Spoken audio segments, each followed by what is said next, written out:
नमस्ते। Image Bengal health care में आपका सभी का स्वागत है। आज हमारा टॉपिक है pigmentation. Welcome madam Hello. In our image Bengal health care. Thank you so much. Okay. So ma'am, पहले मैं ये पूछना चाहती हूँ, क्या ये पिगमेंटेशन क्या है? अगर आप पिगमेंटेशन की बात करते हो, पिगमेंटेशन बहुत सारे डिफरेंट टाइप्स के होते हैं। अगर आप बहुत सारे लेडीज़ में देखते हो, जैसे प्रेगनेंसी के बाद 40-50s में उनके फेस पे झाइयाँ हो जाती हैं, जिसे हम मेलास्मा कहते हैं। तो बटरफ्लाई की तरह यहाँ से लेके आपके नोज़ पे, आपके दोनों चीक्स पे कालापन दिखता है, वो भी पिगमेंटेशन है। कई बार होता है कि आपके फेस पे अगर आपको कभी एक्ने हो गया, पिंपल्स हो गए, उसके मार्क्स छोड़ जाते हैं, तो वो भी पिगमेंटेशन होता है। कई बार होता है कि अगर आप धूप में बहुत ज़्यादा, जैसे कि कैलकाटा में धूप काफ़ी ज़्यादा हो रही है समर के टाइम पे, तो अगर आप सनस्क्रीन नहीं पहनोगे तो आपको ऑटोमेटिकली आप देखोगे कि टैन हो गया है, तो वो भी एक प्रकार का पिगमेंटेशन है। सो पिगमेंटेशन बेसिकली इसमें क्या होता है, आपकी स्किन में जो मेलेनिन होता है, जैसे उसका कॉन्सेंट्रेशन बहुत ज़्यादा बढ़ जाएगा तो ऑटोमेटिकली आपके फेस पे कालापन या फिर पिगमेंटेशन ज़्यादा दिखेगा। पिगमेंटेशन बहुत सारे वैराइटीज़ के होते हैं। हर पिगमेंटेशन का जो ट्रीटमेंट होता है दैट इज़ डिफरेंट। हर एक पिगमेंटेशन के लिए अलग अलग ट्रीटमेंट होता है। किसी में चलो क्रीम काम कर जाएगी, किसी में लेज़र काम करेंगे, किसी में पील्स काम करेंगे। ऐसा नहीं कि अगर आपको एक पिगमेंटेशन दिख रहा है तो उसमें हर चीज़, एक पिगमेंटेशन के लिए हर चीज़ एक ही काम करेगी। So it is very important कि आप पिगमेंटेशन को सबसे पहले अपने डर्मैट्स को दिखाइए, जानिए कि आपको कौन सा पिगमेंटेशन है, उसके हिसाब से आप ट्रीटमेंट लीजिए। ये तो बहुत अच्छा तरीक़ा से आपने बताया। डिफरेंट टाइप ऑफ पिगमेंटेशन, वो तो बहुत ज़रूरी है जानना ये कौन पिगमेंटेशन है। तो इससे लिए पहले जहाँ जाना है वो डिटेक्ट करना, आप लोग डिटेक्ट करते हैं कैसे? तो यूजली सबसे पहले होता है कि ग्रॉस एग्जामिनेशन, जैसे कि अगर आप हमारे सामने कभी कोई पेशेंट आते हैं तो सबसे पहले हम आपका फेस एग्जामिन करते हैं, आपसे कुछ सारे क्वेश्चंस पूछते हैं, आपके हेल्थ रिलेटेड हो गए हैं, आपके स्किन केयर के रिलेटेड हो गए, आपके प्रोफेशन के रिलेटेड हो गए। कई बार होता है कि जैसे अगर आपका जैसे कि अभी आप न्यूज़ एंकर हो, तो आपका भी ऑक्यूपेशन ऐसा है कि जिसमें आपका सन एक्सपोजर काफ़ी ज़्यादा रहता है। तो ऐसे जो भी ऐसा प्रोफेशन होता है जिसमें सन एक्सपोजर ज़्यादा होता है, तो उनमें टैनिंग या पिगमेंटेशन बहुत ज़्यादा दिखेगा। तो प्रोफेशन, हिस्ट्री टेकिंग, ये सारी बहुत चीज़ें होती हैं जो हमको मैटर करती हैं।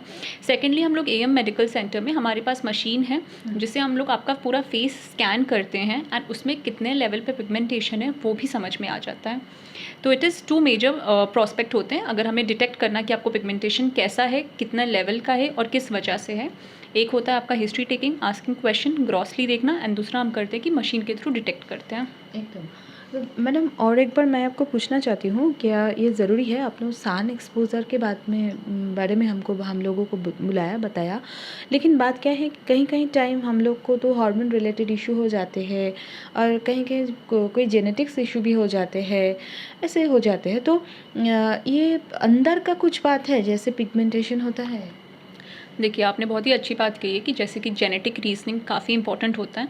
कई बार होता है कि अगर आपके पेरेंट्स में, अगर आपके मॉम डैड के साइड में पिगमेंटेशन काफ़ी ज़्यादा कॉमन था, तो ऑटोमेटिकली आप बहुत ज़्यादा रिस्क प्रोन हो कि आपको पिगमेंटेशन बहुत ईजिली होगा।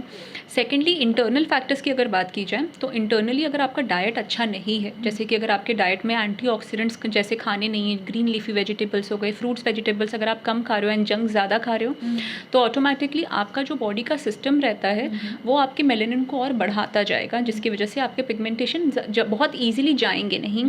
थर्ड इंपॉर्टेंटली होता है कि बहुत सारे वाइटामिन्स की भी कमी के कारण पिगमेंटेशन काफ़ी ईजिली दिखता है, जैसे कि विटामिन B12 की कमी हो गई है, आयरन की कमी अगर आपके शरीर में है, स्पेशली वेजिटेरियंस में B12 की काफ़ी कमी होती है, तो इनमें आपको दिखेगा कि उनका पेरीओरल पिगमेंटेशन काफ़ी ज़्यादा दिख रहा है, हाथ में पिगमेंटेशन दिखेंगे।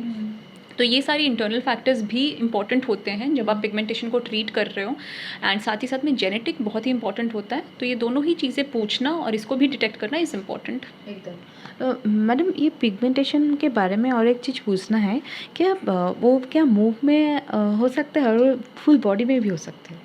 पिगमेंटेशन तो जहाँ जहाँ पे आपकी स्किन है वहाँ पे आपको पिगमेंटेशन हो सकता है। कोई भी ऐसा हिस्सा नहीं है कि जो पिगमेंटेशन से सेफ़ हो।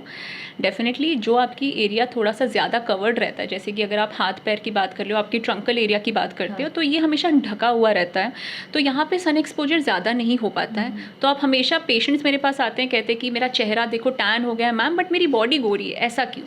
अब इसका सिंपल रीज़न है, आपने इसको धूप से बचाया है, इसको तो आप बचा नहीं पा रहे हो, सनस्क्रीन भी नहीं लगा रहे हो, तो ऑटोमेटिकली पिगमेंटेशन यहाँ नहीं बट यहाँ ज़्यादा दिखेगा। तो डेफिनेटली बॉडी में पिगमेंटेशन कहीं भी आ सकता है अगर आप उसका टेक केयर नहीं करोगे। एकदम।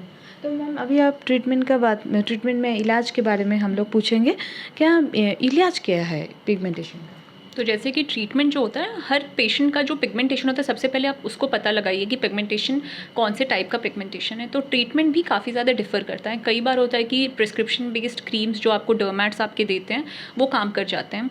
अगर आपका पिगमेंटेशन बहुत सुपरफिशियल लेयर पे रहता है, जैसे कि बस ऊपरी परत पे है, तो आपका जो भी हम क्रीम्स देंगे वो काम करेगा। बट अगर आपका पिगमेंटेशन बहुत डीप है, मतलब बहुत नीचे लेयर में है, देन ऑटोमेटिकली उसमें क्रीम्स काम नहीं करती हैं। तब आपको लेज़र की मदद लेनी पड़ती है, केमिकल पील्स की मदद लेनी पड़ती है। बहुत सारे एडवांस ट्रीटमेंट, एक्सोसोम्स हैं आजकल, फिर कोलाजन इंड्यूसिंग थेरेपी है, बहुत सारे डिफरेंट थेरेपीज़ आ जाती हैं डिपेंडिंग कि आपका पिगमेंटेशन कितना डीप है। तो अगर डीप है तो you have to take treatment, and अगर आपका सुपरफिशियल है then creams definitely work. But I guess mandatory होता है कि आप सनस्क्रीन डेफिनेटली लगाइए। एकदम। मैम और एक चीज़ मुझे पूछना है, हमारा जो लीफ है, लीफ के अराउंड लीफ तो थोड़ा सा पिगमेंटेशन आता है, कहीं कहीं आँखों के आसपास में भी पिगमेंटेशन ज़्यादा हो जाता है। इसका कुछ दूसरा कारण है क्या? देखिए, जो लिप्स के पास पिगमेंटेशन होता है, मोस्ट कॉमन हमने इंडियन स्किन टाइप में देखा है कि लिप्स के आजू बाजू पिगमेंटेशन बहुत ज़्यादा होता है। इसका मेजर रीज़न एक तो आपकी जो हमारी इंडियन स्किन टाइप है, दैट इज़ 4 and 5। तो हमारी जो स्किन टाइप होती है, स्किन ग्रेडिंग के हिसाब से हमारी स्किन बहुत प्रोन है कि हम पिगमेंटेशन डेवलप कर जाते हैं। सेकेंड इंपॉर्टेंट पॉइंट होता है कि जो हम टूथपेस्ट यूज़ करते हैं, टूथपेस्ट में फ्लोराइड होता है। सो दिस फ्लोराइड का जैसे आपकी स्किन के साथ डेली बेसिस पे कॉन्टैक्ट आता है, तो फ्लोराइड के कारण आपका जो पेरी ओरल रहता है, सेंसिटिविटी बढ़ती है और पिगमेंटेशन बढ़ने लगता है। अच्छा। तो जब भी अगर आप टूथपेस्ट यूज़ कर रहे हो तो मेक श्योर कीजिए कि उसमें फ्लोराइड ना रहे। सेकेंडली बहुत इंपॉर्टेंट रहता है कि उसका जो झाग रहता है वो आपकी ओरल कैविटी के पास ज़्यादा ना दिखे। एंड बहुत कॉमन होता है कि कई बार होता है कि हमको बहुत टैनिंग होती है, तो पीपल स्टार्ट रबिंग या स्क्रबिंग। घर में कुछ स्क्रब बना लिया, बेसन का लेप बना लिया है, ओट स्क्रब कर रहे हैं।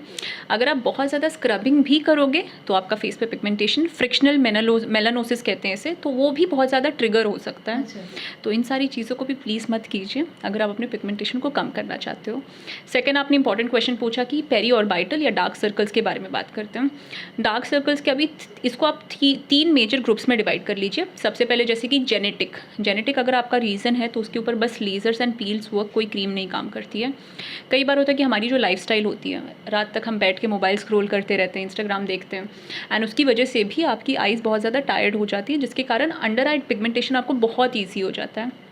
कई बार होता है कि अगर आपके ब्लड वेसल्स काफ़ी ज़्यादा पतले होते हैं तो आप देखोगे कि ब्लूइश कलर का या फिर ग्रीनिश कलर का आपको दिखेगा कि आपकी आंखों के नीचे दिख रहा है, बट वो डार्क सर्कल्स नहीं, वो आपके ब्लड वेसल्स हैं।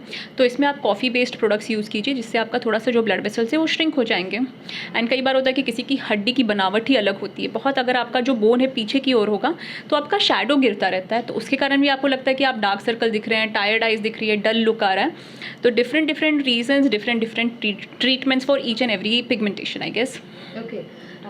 मैडम, घर में थोड़ा सा लोग इलाज करना चाहते हैं, ऐसा कुछ इलाज के बाद आप घर में जैसे कम पिगमेंटेशन जब होता है और प्रोटेक्शन के बारे में आप थोड़ा सा कुछ बोलिए। देखिए, सबसे पहले तो अगर आप घर के DIYs के बारे में पूछ रहे हो तो I don't support DIYs, because कई बार होता है कि मैंने बहुत सारे पेशेंट्स में देखा है। एक बार एक पेशेंट आई थी, तो उसने अपने फेस पे, कोई फैमिली फंक्शन था तो उसको लगा कि वो एक ग्लो ऐड कर सकती है अपने चेहरे पे, तो उसने मूंग दाल को पीस के अपने पूरे चेहरे पे लगा लिया था, एंड उसके चेहरे पे पूरा रिएक्शन हो गया था, पूरा चेहरा उसका पिंपल से भर गया था, सेंसिटिविटी हो गई थी, रैश आ चुका था। कई बार होता है कि पेशेंट्स नींबू रगड़ते हैं अपने चेहरे पे, सोचते हैं कि नींबू रगड़ने से विटामिन C मिलेगा। आप उसको खा लीजिए, पी लीजिए उसका जूस, वो ज़्यादा बेटर है इंस्टेड ऑफ अपने फेस पे लगाने से, बिकॉज इससे आपकी जो स्किन की सेंसिटिविटी रहती है वो बढ़ जाती है। आपको फिर तब हल्का सा भी अगर धूप का एक्सपोजर होगा देन ऑटोमेटिकली आपकी स्किन और ज़्यादा पिगमेंटेड हो जाती है। सो घर में अगर आपको कुछ करना है, आई गेस आप अपना मॉइस्चराइज़र यूज़ कीजिए अच्छे से, जो आपके डर्मैट्स ने आपको प्रिस्क्राइब किया है। फेस वॉश एक अच्छा सा यूज़ कीजिए जिसमें ग्लाइकोलिक एसिड होता है, कोजिक एसिड होता है, डिपेंडिंग आपकी क्या स्किन टाइप है। एंड सनस्क्रीन आप 2 फिंगर रूल फॉलो कीजिए कि दिन में कम से कम 2 या 3 बार तो आप मिनिमम सनस्क्रीन लगा ही रहे हो। अगर आप चाहते हो कि आपका पिगमेंटेशन और ना बढ़े तो आप प्लीज़ मेक श्योर कीजिए कि minimum 2 maximum 3 times sunscreen application, follow a 2 finger rule. This is my Mantra for any kind of pigmentation. Okay. And खाना क्या ज़रूरी है पिगमेंटेशन रुकने के लिए? खाने में देखिए, खाने में मेजरली आपका फोकस होना चाहिए कि आप कितना ज़्यादा एंटीऑक्सीडेंट्स खाओगे, बिकॉज एंटीऑक्सीडेंट्स बेसिकली सबसे ज़्यादा होते हैं आपके फलों के अंदर होते हैं, आपके ग्रीन लीफी वेजिटेबल्स के अंदर होते हैं। साथ ही साथ में अगर आप थोड़ा फ़िश वगैरह भी अगर आपकी डाइट में इंक्लूड करते हो तो उसमें भी बहुत सारे एंटीऑक्सीडेंट्स होते हैं। सो कैलकाटा में तो फ़िश इज़ वेरी फेमस। सो अगर आप फ़िश खा रहे हो that is a very good. Calcutta के अगर आप स्किन भी देखते हो लोगों की तो बहुत अच्छी स्किन क्वालिटी है। हाँ, डेफिनेटली पिगमेंटेशन काफ़ी कॉमन है कैलकाटा में, बट स्किन की क्वालिटी अच्छी है। सो डाइट में मेक श्योर कि आप एंटीऑक्सीडेंट रिच खाना खा रहे हो। Madam, thank you very Thank you much so much. For your important time. Thank you very much.